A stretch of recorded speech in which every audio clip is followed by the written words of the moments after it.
Hi everyone, my name is Peter Dennis, and this is the fourth and final video in the series of 4 on the subject of meditation. The first one explained what meditation is. The second one laid out some reasons why you might want to do it.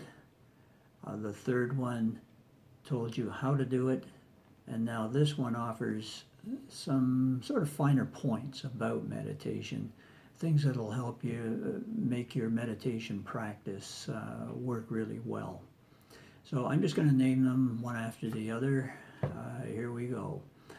The first one, some people prefer to sit on the floor, perhaps in the lotus position, or others prefer to lie down.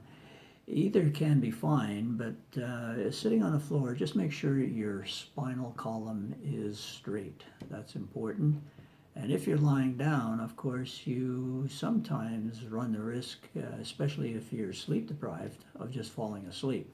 It's not a bad thing, it just isn't meditation. Now, if you raise your eyes just sort of about 10 degrees or so with your eyelids closed, you'll induce the meditative state a little more easily and perhaps a little quicker. It's important that you're not disturbed. Let people know that you're going to meditate. You would appreciate their silence. Turn off the phones. Any jarring noises when you're in a meditative state will be amplified, and they'll just be a little more startling or jarring than they might otherwise be. During meditation, everything in your body slows down, all the processes, including digestion. So it's not a bad idea to maybe let a couple hours go by after eating a large meal. It's no big deal, it's just it'll be uncomfortable and a little bit distracting potentially. The amount of light in the room is a personal thing.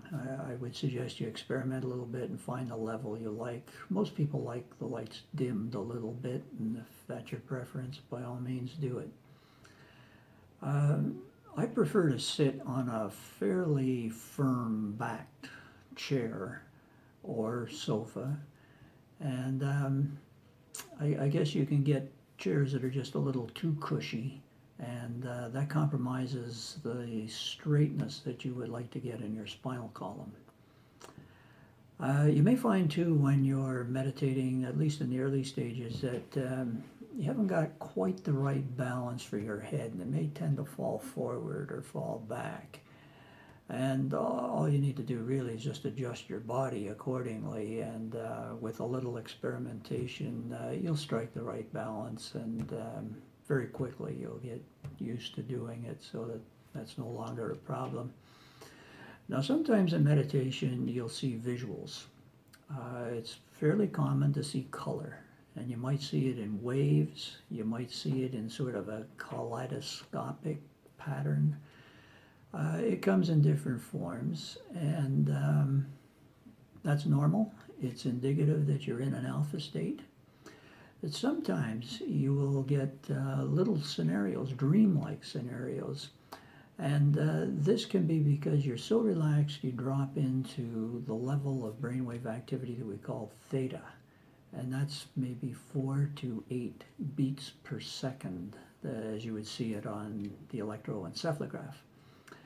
Anyway, these are really dreams. Little scenarios flit by, and you sort of wonder what that has to do with anything. And much like dreams, they're a little difficult to recall unless you maybe write them down or record them in some way very shortly afterwards. That's really about it, I think. With these 4 videos, I think you've got the picture. I wish you well with your meditation. I've been doing it for a lot of years. Definitely feel benefits from it, and I wish you all the best in that as well. Bye for now.